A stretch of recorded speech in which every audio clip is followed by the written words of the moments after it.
Hey fans, this is Gamer Guy 7 Aces, and here's my first video game review of LEGO Batman 2 DC Superheroes.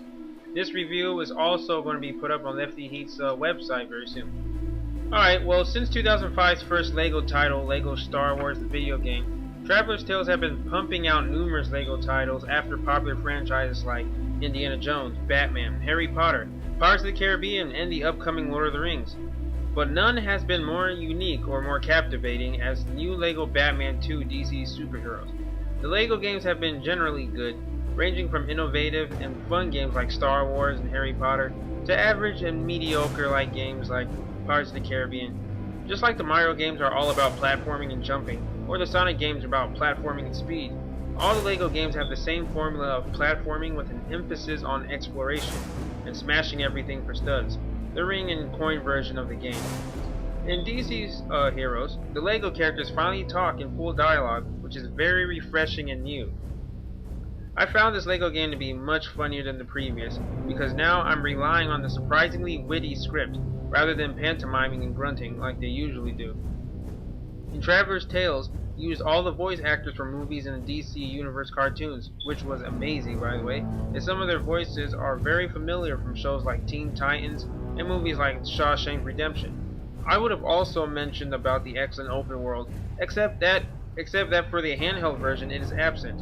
Many handheld games don't feature open worlds because the scope of it is too much for the graphics of the portable system. Now, the 3DS of this game is by no means better than its superior on the console, but this time it actually works on its own.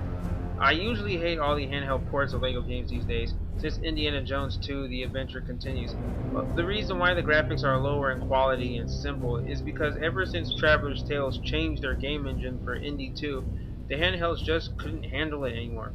I remember playing the first LEGO Batman Indiana Jones on the PSP, which was an exact replica of the console. But now even the Vita is stuck with the same type of game as the 3DS is.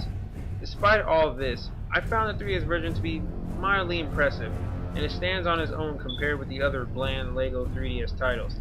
Now, here are the cons and pros of this game. Well, starting with the pros, for the first time since Indiana Jones, you can play as another character as another character is tagging along with you.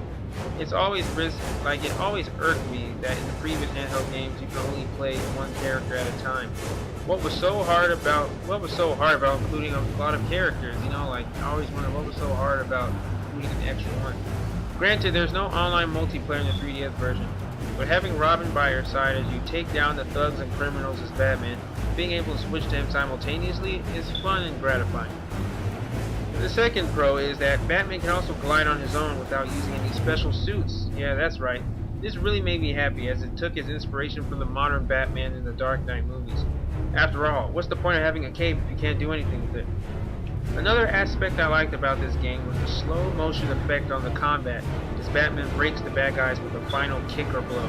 This was definitely paying homage to the Arkham games and shows that LEGO can be just as badass for kids games. Just as Batman can glide without using another suit, so can Robin use his acrobatic skills without having to wear that silly looking acrobatic blue suit. I know some people were upset that Robin only has 3 suits instead of 4, but I always found his acrobat suit is the most ridiculous looking. The cons are, as fun as the level designs can be, they're still empty and lifeless for the most part. In the first level of the game, when Batman and Robin are fighting in a theater, there are audiences and people everywhere, panicking and running out the door. In the handheld, it's just you and the thugs. Everyone's mysteriously not around, and that can get boring after a while. Besides the cool slow motion in the combat sequences, the combat itself is a chore. Batman really has to hit the enemies more than 3 to 4 times before knocking them down, and any pause from mashing that button, you'll be taking a beating yourself, and your life is much shorter and easier to take away than the thugs. Whereas in the console version, all you need is 1 or 2 hits depending on their size, and they're broken into Lego pieces. The most annoying part is after you're done, they keep respawning. Another one is that Robin gets in the way too much. Many times you'll be beating him up or accidentally giving him a final blow in slow motion when you didn't even intend to do that. It's stuff like this that really makes you wish there was a second player controlling the boy wonder. The music and sound quality is quite low, which is a bit shocking since there are games like Kingdom Hearts 3D Dream Drop Distance that have fantastic surround sound and music to it. Another minor problem is that almost all the cutscenes are heavily edited and compressed. So unless you already know the story from the console, you'll be utterly confused playing this game on the 3DS, even with all the dialogue going on. All in all, this is a slight improvement as far as the handheld LEGO games are concerned, but that's not saying much. Replacing the open world is the Justice League missions in this game. Although they're fun and change the pacing, it can be frustrating, unresponsive, and quite repetitive after a while. The 3D effects are decent, but don't have the visual appeal like Sonic Generations, or even needed for the gameplay like Super Mario 3D Land, all on the 3DS. Nevertheless, if you want a different and smaller approach to LEGO Batman 2, and love collecting LEGO collectibles like me, then this game will be a very good pastime for you. Quite frankly, the most entertaining LEGO pastime on the handheld. I rate LEGO Batman 2 on the 3DS a 7.5 out of 10.